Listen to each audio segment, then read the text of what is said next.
राधे राधे सभी प्रिय भक्तजनों को श्री बांके बिहारी लाल जी के चैनल में आप सभी का स्वागत है। सबसे पहले वीडियो को लाइक कीजिए, चैनल को सब्सक्राइब कीजिए और बेल आइकन प्रेस कीजिए। मेरा आप सभी से हाथ जोड़ के निवेदन है, चैनल को सब्सक्राइब कीजिए। राधे। यदि शरीर को जरूरत से ज्यादा कोई भी चीज दी जाए तो शरीर उसका आदी हो जाता है और वही तुम्हारे दुख का कारण होता है। आप जरूरत से ज्यादा खाना शुरू कर दीजिए, आप मोटे हो जाएंगे। जो लोग मोटे हैं वो क्यों मोटे हैं? जरूरत से ज्यादा आप शरीर को आहार दे रहे हैं, खाने पर कंट्रोल नहीं है, स्वास्थ्य के प्रति आप लापरवाह हैं, जागरूक नहीं। कितना खाना है, कब खाना है और कब नहीं खाना, ये हम विचार नहीं करेंगे तो फिर हमारे लिए कौन विचार करेगा? ये जिम्मेदारी आपकी है। आपको कितना खाना है, कितना पानी पीना है, कब पानी पीना है। आज भारत में 95% लोग ऐसे हैं जिन्हें पानी पीने का भी ज्ञान नहीं है। 95% लोग ऐसे हैं जिन्हें खाने का ज्ञान नहीं है। उल्टा सीधा खा के अपना स्वास्थ्य बिगाड़ लेते हैं और जीवन भर की मेहनत करके जो पूंजी इकट्ठा करते हैं वह डॉक्टरों को दे देते हैं। अरे जब पैसे कमाए ही हो मन लगा के तो उसका सदुपयोग किया जाए ना, क्यों शरीर में खर्च किया जाए? उससे शरीर को बिगड़ने ही मत दो ना, शरीर को ना बिगड़ने दो। ये किसकी जिम्मेदारी है? आपकी है ना। कई लोग डॉक्टरों के घर ही बैठे रहते हैं। क्यों बैठे रहते हो? आपका मोटापा, आपका ज्यादा वजन भविष्य में आपके ही दुख का कारण बनेगा। इसलिए आपको यह ज्ञान होना चाहिए कि कब खाएं कब ना खाएं, कितना खाएं कितना ना खाएं, कब पानी पिए कब पानी ना पिए। मैं 2-5 मिनट का समय आपके स्वास्थ्य को देता हूं। शरीर के लिए सबसे ज्यादा लाभकारी क्या है वो मैं बताऊं। सबसे ज्यादा लाभकारी होती हैं सलादें। सलाद, ककड़ी है, चुकंदर है, गाजर है, मूली है या इत्यादि ऐसी और चीजें। पपीता है, फलों में एप्पल है, सेब, संतरा, ये चीजें ज्यादा हमें खानी चाहिए। इन चीजों से ही अपना पेट भरना चाहिए। लगभग ककड़ी से, टमाटर से, टमाटर 2-4 कच्चे खाओ, ककड़ी खाओ, मूली खाओ, भुंटा आता है, भुट्टा भुंटा बोलते हैं आप लोग, वो आप भूंज करके खाओ या उसे उबाल करके खाओ। ये चीजें खाओगे तो लंबी आयु पाओगे और स्वस्थ रहोगे। अब आप खाने में क्या सब्जी खाना चाहिए ज्यादा, दाल ज्यादा खाना चाहिए, 2-3 कटोरी दाल। और दाल हमें अदल बदल के खाना चाहिए। ये नहीं कि राहर की दाल तुअर की दाल खा रहे हैं महीनों से। भाई दाल में जो चीजें हैं वह अनेक प्रकार की, ईश्वर ने यदि सब चीज एक में ही डाल दी होती तो अलग अलग चीजें बनाने की उन्हें क्या जरूरत थी? यदि तुअर की दाल है, राहर की दाल है, तो मसूर की दाल भी है, चने की दाल भी है ना भैया, उड़द की दाल भी है, मूंग की दाल भी है। तो जो चीजें मूंग की दाल में है वो तुअर की दाल में नहीं है, और जो तुअर की दाल में है वो मूंग की दाल में। इसलिए हमें दालों को भी अदल बदल के खाना चाहिए। आज मूंग की खा लिया, कल उड़द की खा लिया, परसों फलानी खा ली, परसों वो खा ली। और दाल हमें ज्यादा खानी है। हम लोग क्या करते हैं, भूख ज्यादा लगती है तो रोटियां ज्यादा खा लेते हैं, भूख ज्यादा लगती है चावल ज्यादा खा लेते हैं। चावल रोटी, 2 रोटी शरीर के लिए बहुत है। फिर 2 कटोरी दाल पी लो ना भैया, तुम्हें पेट ही तो भरना है। तो 2 रोटी खा लो और 4 कटोरी दाल पी लो, दाल फायदा करेगी। आप सब्जी ज्यादा खाओ, 2 कटोरी भर भर के लो सब्जी, 3 कटोरी खाओ, रोटी 2 ही खाओ, दाल सब्जी ज्यादा खाओ, ककड़ी खाओ, खीरा खाओ, इत्यादि खाओ, सलाद के साथ 50-50 हो। रोटी तो 2 से ज्यादा ना हो, 2 रोटी शरीर के लिए बहुत है, बाकी दाल, बाकी सब्जी, बाकी खीरा, ककड़ी इत्यादि, समझ रहे हैं। और भोजन के तुरंत बाद पानी नहीं, भोजनांते विषंबरी, भोजन के तुरंत बाद पानी पियोगे मर जाओगे, बीमारियों का घर तुम्हारा शरीर होगा। भोजन के तुरंत बाद पानी नहीं पीना। हाँ, 1 घूंट पानी पी लो मुंह साफ करने के लिए, झूठे मुंह कहां घूमोगे, 1 घूंट पानी ठीक है। कितना पानी? 1 घूंट। क्यों 1 घूंट की परमिशन हम क्यों दे रहे हैं? क्योंकि आपका मुंह झूठा ना रहे। भोजन के बाद ओनली 1 घूंट पानी पीना है, और वह भी गुनगुना, ठंडा नहीं। फिर भोजन के 1 घंटे बाद आपको 2 गिलास पानी, 3 गिलास पानी, 4 गिलास पानी आपकी क्षमता के अनुसार पीना है। भोजन के कितने घंटे बाद? बोलो हाँ मैया, ओ मेरी मां, हो गई पंचायत आपकी? अच्छा, नहीं कर लो थोड़ा और, ठीक है। भोजन के 1 घंटे बाद आपको क्या पीना है?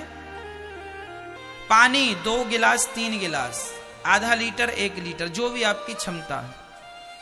क्यों 1 घंटे बाद पानी? क्यों? क्योंकि 1 घंटे बाद यदि पानी पी लिया तो जो आपका भोजन है वो बिल्कुल बढ़िया ढंग से पच जाएगा। और भोजन के तुरंत बाद पानी पी लिया तो जैसे ही आप भोजन करते हैं आपकी जठराग्नि भोजन को पचाना शुरू कर देती है, वो काम करना शुरू कर देती है, और उसी समय हमारे पेट में अग्नि होती है। आप पेट को छू कर देखिए, पेट गर्म होता है, हाँ या ना? हमारे शरीर में जो आग होती है जिसे जठराग्नि कहते हैं, वह आग ही तो भोजन पचाती है, हाँ या ना? हाँ या ना? जोर से।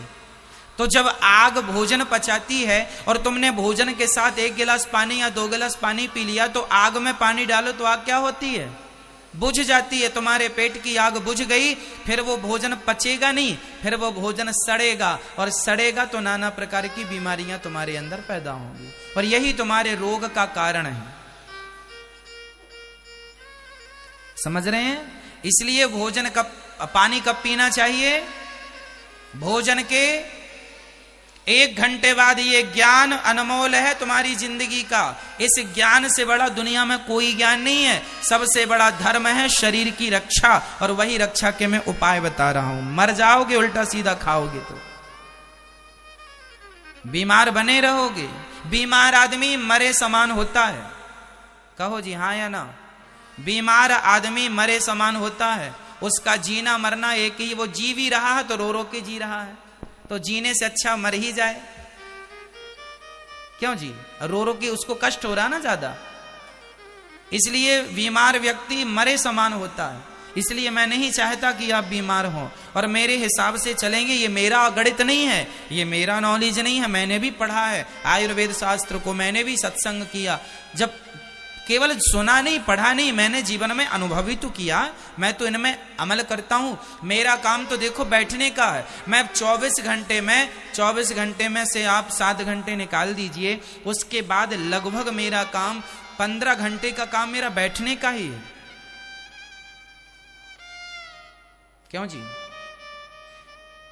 24 घंटे में मैं मान लो कि 17 घंटे बैठता हूं, 3.5 घंटे यहां बैठता हूं आपके बीच में, 4 घंटे ही हो जाते हैं लगभग। बाकी फिर आप जब मिलने आते हैं तो वहीं बैठा रहता हूं। मैं दिन भर बैठा रहता हूं, और बैठा हुआ व्यक्ति जल्दी बीमार पड़ सकता है, संभावनाएं ज्यादा हैं। इसलिए मैं अपने आप को स्वस्थ रखने के लिए रोज सुबह योग करता हूं, प्राणायाम करता हूं। कितना पानी मुझे पीना है मुझे पता है। आपको पता है आपको दिन भर में कितने पानी पीना चाहिए? कितना?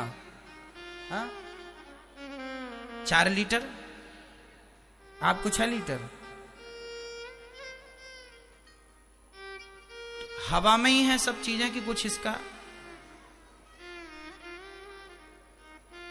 साइंटिफिक चीजें हैं।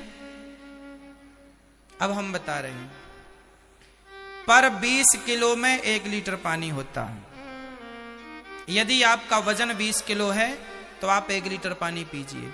आपका वजन 40 किलो है तो आप 2 लीटर पानी पीजिए। आपका वजन 60 किलो है तो आप 3 लीटर पानी पीजिए। आपका वजन 80 किलो है तो आप 4 लीटर पानी पीजिए। और आपका वजन 100 किलो है तो आप 5 लीटर पानी पीजिए। आपका वजन 120 किलो है तो आप 6 लीटर पानी पीजिए।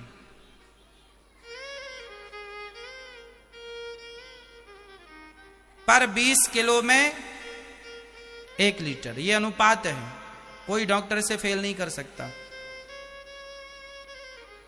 अब आप अपनी तराजू में तौल कर देख लीजिए कि आपका वजन कितना है, उस हिसाब से आपको पानी पीना चाहिए। जितना आपका वेट है उतना आप पानी पीजिए। क्यों? यदि पानी कम पिएंगे तो बीमार पड़ जाएंगे, पानी कम पिएंगे तो मोटे हो जाएंगे, पानी कम पिएंगे बीमार रहेंगे, पानी ज्यादा भी ना हो, नहीं शरीर की चीजें घुल घुल के बाहर आ जाएंगी। जरूरत से ज्यादा अमृत भी नुकसानदायक है, इसलिए हर चीज का एक अनुपात है, पैरामीटर होता है। क्यों जी? इतनी मतलब इतनी, इसलिए आपको पर 20 लीटर पर 20 किलो में 1 लीटर का अनुपात लेके चलना है। और पानी आपको नियमित पीना है, कम नहीं ज्यादा नहीं। पियो पानी, खाओ सलादें, कुछ भी ना पिज्जा बर्गर खा रहे हैं, कहीं भी खड़े हो कुछ भी दिखा खा लिया, कुछ भी दिखा खा लिया। पेट है कि इंडिया गेट है? क्या है भाई, क्या है?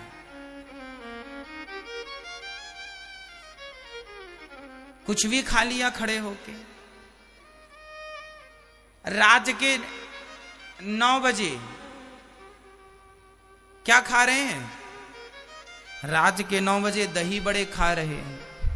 अरे पागल आदमी, हमारे यहां यह भी है कि सुबह टाइम क्या खाएं, दोपहर के क्या खाएं, शाम को क्या खाएं।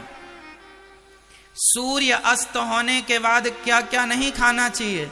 सूर्य अस्त होने के बाद सलाद नहीं खाना है, सूर्य अस्त होने के बाद फल नहीं खाने हैं, सूर्य अस्त होने के बाद केवल एक ही फल खा सकते हैं आप, जिसका नाम है पपीता।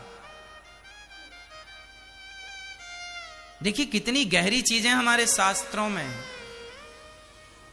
अब रात के कोई दही खाए तो वो अपनी मौत को निमंत्रण दे रहा है, बीमारियों को बुला रहा है, आओ बीमारी बहन आओ।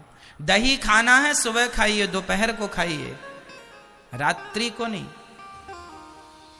जूस सुबह पीजिए, दोपहर को पीजिए, रात्रि को नहीं। रात्रि को दूध पीजिए, वह भी गुनगुना हल्दी के साथ। मैं रोज सोने के पहले 1 चम्मच हल्दी खा के पानी पी के सोता हूं, पूरे मुंह में हल्दी यूं करके, ताकि पूरे मुंह में हल्दी रहे। हल्दी आप रोज लेंगे, आपका गला अच्छा रहेगा, पेट अच्छा रहेगा, स्वास्थ्य अच्छा रहेगा। हल्दी 1 चम्मच लेने वाले व्यक्ति को जीवन में कभी कैंसर नहीं हो सकता, कैंसर होता ही नहीं हल्दी लेने वाले को। हल्दी ज्यादा लेनी चाहिए। हमारी दाल सब्जी में हम लोग हल्दी, आप लोग कहते हैं महाराज जी हल्दी वाला दूध ले लेते हैं। अरे हल्दी वाले दूध में भी आप कितनी हल्दी डालते हैं? जरा सी डालते होंगे, 2 चुटकी ना जी, इतने में काम नहीं होता। 1 चम्मच हल्दी मैं तो वर्षों से ले रहा हूं, हल्दी तो मैं वर्षों से ले रहा हूं, वर्षों बीत गए, आपके सामने बैठा हूं प्रमाण। इसलिए हल्दी बहुत फायदा करती है, एंटीबायोटिक है ना। हमारे पुराने जमाने में तो हर जगह हल्दी का प्रयोग था, इसलिए हल्दी 1 चम्मच रोज लेके, जो दाल में डालते ना हल्दी पिसी हुई, कच्ची खाओ और पानी पियो, फांक के सो जाओ, उत्तम। ना खांसी होगी, ना सर्दी होगी, ना तुम्हें जुकाम होगा, ना बुखार होगा। हमें देखा आपने, हमें कभी कभी जुकाम होता है, कभी कभी उससे भी बुला लेते हैं, आजा बेचारा कहां मर रहा उल्टा सीधी जगह, आजा। तो आपका स्वास्थ्य आपके हाथ में होना चाहिए। जब देखो तब बीमार पड़े हैं, जब देखो तब बीमार पड़े हैं। क्यों बीमार पड़े हो? खाना पीना तुम्हारा ठीक नहीं है। समझ रहे हैं मेरी मां? आधा घंटा रोज सुबह व्यायाम एक्सरसाइज इत्यादि करेंगे, हाँ या ना? रोज करोगे ना? हाँ या ना? आधा घंटा रोज समय निकालो, आधा घंटा जल्दी उठो, आधा घंटा पहले उठ जाओ ना। तुम कहती हो हमें समय नहीं मिलता महाराज, तो तुम अपने सोने से कटौती करो ना आधे घंटे की। कम सो आधा घंटा। सोने से कोई तुम्हें सोना चांदी तो मिल नहीं रहा है ना, तो भगवान ही मिल रहे हैं। काटो सोने से आधा घंटा और एक्सरसाइज करो, प्राणायाम करो। सूर्य नमस्कार की 12 आसन हैं, वो तो सरल सब कर लेते। करो करो, मन लगा के करो। गहरी श्वास, भस्त्रिका प्राणायाम, पूरी बॉडी को ऑक्सीजन मिलना चाहिए। गहरी सांस भरो, भर के रोको, फिर छोड़ो, भरो फिर छोड़ो, भरो फिर छोड़ो। गहरी सांस। क्या होगा इससे? शरीर के नस नस तक ऑक्सीजन जाएगा और जिससे लकवा, पैरालाइसिस की बीमारी कभी नहीं होगी। पैरालाइसिस की बीमारी क्यों होती है? क्योंकि प्रत्येक अंग को ऑक्सीजन नहीं मिल पाती। जिस अंग को ऑक्सीजन नहीं मिलती वह अंग कमजोर पड़ता जब बिल्कुल नस सूख जाती है, पैरालाइसिस हो जाता है। खून का संचार बंद। भाई सिंपल है ना, हमारा खून तो नसों में ही दौड़ रहा है, इसलिए नस को बढ़िया मजबूत करने के लिए क्या करना पड़ेगा? उसको ऑक्सीजन देना पड़ेगा। ऑक्सीजन नहीं देंगे तो वो नस सूखने लग जाएगी, और पूरी सूख जाएगी तो खून जाना बंद होगा। खून बंद हुआ, उसी का नाम पैरालिसिस है। क्यों जी? हंसी तो होता। इसलिए भस्त्रिका प्राणायाम करने से कभी पैरालिसिस नहीं होता। भस्त्रिका प्राणायाम क्या होता है? ये गहरी सांस भरो, रोको, फिर छोड़ो। ऐसा रोज 10 मिनट घर में करना चाहिए। मैं रोज करता हूं।